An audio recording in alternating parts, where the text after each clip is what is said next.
काझाकस्तान या नावाचा अर्थच आहे land of the free wanderers. Kazakh म्हणजे स्वतंत्र भटकणारे लोक आणि स्थान म्हणजे जमीन किंवा प्रदेश. शेकडो वर्षांपूर्वी हे संपूर्ण क्षेत्र सिल्क रूटचा महत्त्वाचा भाग होतं. चीनपासून युरोप पर्यंत जाणारे व्यापारी याच भूमीतून प्रवास करायचे.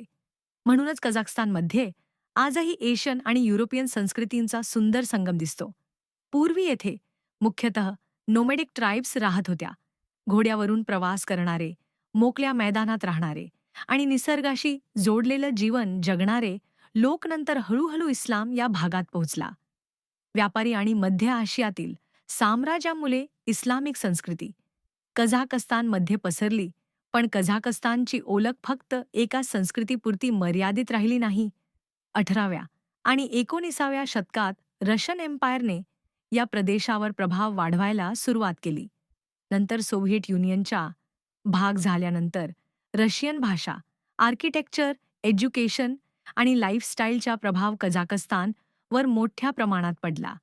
म्हणूनच आज अल्माटीसारख्या शहरांमध्ये तुम्हाला Soviet style buildings, European cafes, Russian influence आणि मॉडर्न एशियन कल्चर हे सगळं एकत्र पाहायला मिळतं.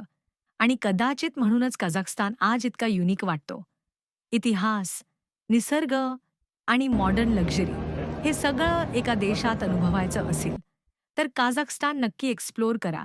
आणि असेच एक्साइटिंग व्हिडिओज पाहायचे असतील तर माझ्या चॅनलला लाईक करा, सबस्क्राईब करा आणि फॉलो करा.